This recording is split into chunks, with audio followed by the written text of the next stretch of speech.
Hi hello namaste welcome to BRK this is Vijaya. మనతో పాటు స్టూడియోలో ఉన్నారు senior consultant and obstetric and gynaecologist doctor Madhavi Reddy గారు. మేడం అడిగి చాలా విషయాలు తెలుసుకుందాం. డాక్టర్ గారు, మహిళలకి ముఖ్యంగా హార్మోన్ ఇన్బ్యాలెన్స్ అనేది ఎందుకు వస్తుంది? ఇప్పుడు మనం పిల్లల దగ్గర నుంచి చూసినట్టయితే ఈ 18 ఇయర్స్ 20 ఇయర్స్ లోపల కానీ లేదంటే పెరిమెనోపాస్ 40 years and above hormonal imbalance అనేది చాలా కామన్గా చూస్తాం మనం. అంతేకాకుండా డెలివరీస్ తర్వాత ఫీడింగ్ బ్రెస్ట్ ఫీడింగ్ ఇవ్వటము ఆ టైంలో కూడా మనం ఈ హార్మోన్ ఇంబ్యాలెన్స్ అనేది కామన్గా చూస్తుంటాం. అంతేకాకుండా కొన్నిసార్లు మిస్క్యారేజెస్ అయిన తర్వాత ఈ ప్రెగ్నెన్సీ రిలేటెడ్ కూడా మనకు కొంత హార్మోన్ ఇంబ్యాలెన్స్ అనేది జరుగుతుంది. అంతేకాకుండా స్ట్రెస్ అనేది చాలా మేజర్ రోల్ ప్లే చేస్తుంది మనకున్న హార్మోన్ ఇంబ్యాలెన్స్. స్ట్రెస్ అనేది ఫిజికల్ స్ట్రెస్ అవ్వచ్చు, మెంటల్ స్ట్రెస్ అవ్వచ్చు. ఎనీ స్ట్రెస్ మన బ్రెయిన్ నుంచి రిలీజ్ అయ్యే హార్మోన్స్, ఈ మన పీరియడ్స్ రెగ్యులేట్ చేసే హార్మోన్స్ అన్నీ కూడా బ్రెయిన్ నుంచి వచ్చే కొన్ని రకాల హార్మోన్స్ లైక్ ఎల్హెచ్, ఎఫ్ఎస్హెచ్ వీటి కంట్రోల్లో ఉంటాయి. ఈ స్ట్రెస్ అనే దానివల్ల ఆ హార్మోనల్ ఇంబ్యాలెన్స్ అనేది కామన్గా మనం చూస్తుంటాం. అంతేకాకుండా వెయిట్ బాగా పెరిగిపోవటము, లేదంటే వెయిట్ సడన్గా తగ్గిపోవటము, బాగా ఫుడ్ క్రాష్ డైట్ చేసి, లేదంటే బాగా ఎక్సెస్గా ఎక్సర్సైజ్ చేసి సడన్గా బాగా వెయిట్ తగ్గిపోవటం, వీటిల్లో కూడా మనము హార్మోన్ ఇంబ్యాలెన్స్ అనేది చూస్తుంటాం. ఇంతే కాకుండా థైరాయిడ్ ప్రాబ్లమ్స్, హైపర్ థైరాయిడ్ అయి ఉండొచ్చు, హైపోథైరాయిడ్ అయి ఉండొచ్చు. వీటిలో కూడా థైరాయిడ్కి ఒక మేజర్ రోల్ ఉంటుంది మన ఓవరీ నుంచి వచ్చే హార్మోన్స్ కంట్రోల్ చేయటంలో. వాటిలో ఏదన్నా మార్పులు వచ్చినా కూడా మనకు హార్మోన్ ఇంబ్యాలెన్స్ అనేది డెవలప్ అవుతుంటుంది. అంతేకాకుండా మనకు పిట్యూటరీ గ్లాండ్ నుంచి రిలీజ్ అయ్యే ఒక హార్మోన్ ఉంటుంది, ప్రొలాక్టిన్ అంటాము.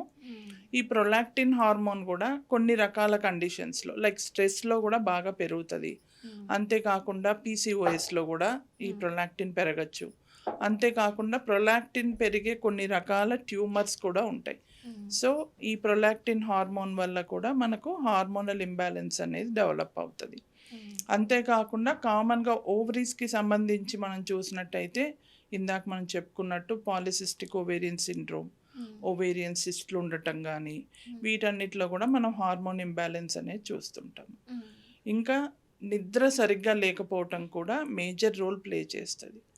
మనకు ప్రాపర్గా టైం మెయింటైన్ చేయకుండా, నిద్ర సరిగ్గా లేకుండా ఎక్కువగా ఆలోచించటం కానీ వీటిలో కూడా మనకు హార్మోన్ ఇంబ్యాలెన్స్ అనేది చూస్తుంటాము. ఇంకా కొన్ని రకాల మందులు లైక్ మనము కాంట్రసెప్టివ్ పిల్స్ అని ప్రిస్క్రైబ్ చేస్తుంటాం. అవి ప్రాపర్గా తీసుకోకపోవటం కానీ, లేదంటే కొన్ని రకాల సైకియాట్రిక్ మెడిసిన్స్ ఉంటాయి. వాటిలో కూడా ఆ మెడిసిన్ ఎఫెక్ట్ వల్ల మన హార్మోన్స్ అనేవి కొంత మార్పు రావటం అనేది కామన్గా చూస్తుంటాము. ఇంతేకాకుండా క్రానిక్ మెడికల్ కండిషన్స్ లైక్ కొన్ని రకాల జబ్బుల్లో లైక్ డయాబెటీస్ ఉండొచ్చు, ఆటో ఇమ్యూన్ కండిషన్స్, కొన్ని రకాల లివర్ అండ్ కిడ్నీ ప్రాబ్లమ్స్, వీటిల్లో కూడా మనకు బాడీలో ఎలాగైతే చేంజెస్ వస్తుంటాయో అలానే మన పీరియడ్స్కి సంబంధించి కానీ ఓవరీస్కి సంబంధించిన హార్మోన్స్లో కూడా మార్పులు అనేవి మనం సాధారణంగా చూస్తుంటాం. డాక్టర్ గారు, మీరు చెప్పినట్టు ప్రతి ఏజ్లో అమ్మాయి లైఫ్లో ఖచ్చితంగా చేంజెస్ వస్తూనే ఉంటాయి. ఆఫ్టర్ 18 కానీ, ఆఫ్టర్ 30 కానీ, and pregnancy before, after, and children's తర్వాత, మీరు చెప్పినట్టు మెనోపేజ్ తర్వాత, ఇవన్నీ కూడా ఎప్పటికప్పుడు చేంజెస్ వస్తూనే ఉంటాయి. కాబట్టి అవి పెద్దగా సీరియస్ తీసుకోవాల్సిన అవసరం లేదా? ఈ టైంలో సీరియస్గా తీసుకోవాల్సిన విషయాలు ఏమైనా ఉంటాయా? అంటే కొంతవరకు చిన్న చిన్న ప్రాబ్లమ్స్ అయితే మనము అవి గ్రాడ్యువల్గా అవే కరెక్ట్ అయిపోతాయి. మనం పెద్దగా వాటి గురించి వరీ అవ్వాల్సింది లేదు. ఉదాహరణకి పీరియడ్ సరిగ్గా రావట్లేదని ఒక 12-13 ఏళ్ళ పిల్లల్ని తీసుకొస్తుంటారు. మనము వాళ్ళకి ఏం అడ్వైస్ చేయము. మంచి ప్రాపర్ ఫుడ్ పెట్టండి, న్యూట్రిషన్ మెయింటైన్ చేయండి, ప్రాపర్గా ఎక్సర్సైజ్ ఉండేలాగా చూసుకోండి, ఎక్కువ వెయిట్ పెరగకుండా చూసుకోండి, అలాంటి అడ్వైజే మనం వాళ్ళకి మెయిన్గా ఇస్తాం. ప్రతిదానికి మందు అనేది ఫస్ట్గా మనం ప్రిస్క్రైబ్ చేయము. అన్లెస్ వాళ్ళకు ఎక్కువ బ్లీడింగ్ అవుతూ తొందరగా పీరియడ్స్ వస్తూ వాళ్ళ హెల్త్ డిస్టర్బ్ అవుతుంది అంటే తప్ప మనము మెడిసిన్స్ ప్రిస్క్రైబ్ చేయము.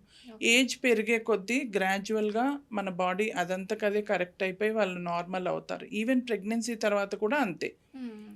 అవి పీరియడ్స్ ఇర్రెగ్యులర్‌గా వచ్చినా, ఏదున్నా కూడా మనం ఫస్ట్ మెడిసిన్ అనేది ప్రిస్క్రైబ్ చేయము. ఓకే. ఇది కామనే అని ఫస్ట్ పేషెంట్‌కి ఎడ్యుకేట్ చేస్తాము. ఓకే. అది గ్రాడ్యువల్‌గా అదంతకదే మనకు కరెక్ట్ అయిపోతది బాడీలో. హ్మ్. ఈవెన్ మెనోపాజ్ తర్వాత వచ్చే హార్మోన్ చేంజెస్ కూడా కొద్ది రోజుల వరకు ఉంటాయి అంతే అవి. హ్మ్. గ్రాడ్యువల్‌గా మన బాడీ దానికి యూజ్ అయిపోతది. ఒకవేళ మనకు దానివల్ల ఏదన్నా మేజర్ హెల్త్ ఇష్యూస్ వస్తున్నాయి అంటే, అప్పుడు మనము దాని గురించి మనం ఆలోచిస్తాం. ఈ మెనోపేజ్ అనేది ఎన్ని ఇయర్స్‌కొస్తుంది మేడం? సాధారణంగా మహిళలకి ఏ ఏజ్ తర్వాత కనిపిస్తుంది? జనరల్‌గా 40 ఇయర్స్ తర్వాత వచ్చే అవకాశం ఉంటది. హ్మ్. అది మహిళకి కూడా తేడా అనేది ఉంటది. ఈ ఓకే. ఏజ్‌కి ఖచ్చితంగా మెనోపాజ్ అనేది వచ్చేస్తది అనేది ఉండదు. హుహు. కొంతమందికి 40 ఇయర్స్‌కే రావచ్చు. కొంతమందికి 55 ఇయర్స్ వరకు కూడా పీరియడ్స్ అవుతూ హుహు. 55 ఇయర్స్‌కి మెనోపాజ్ రావడం కూడా మనం చూస్తుంటాం. హుహు.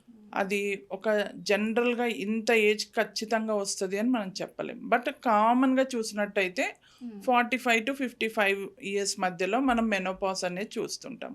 ఓకే. చాలా రేర్‌గా ఒక 40 ఇయర్స్ బిలో కూడా మనం మెనోపాజ్ అనేది చూస్తాము. దాన్ని మనము ప్రీమెచ్యూర్ ఓవేరియన్ ఫెయిల్యూర్ అని గాని, ప్రీమెచ్యూర్ మెనోపాజ్ అని గాని అంటాము. Thank you madam. Thank you so much.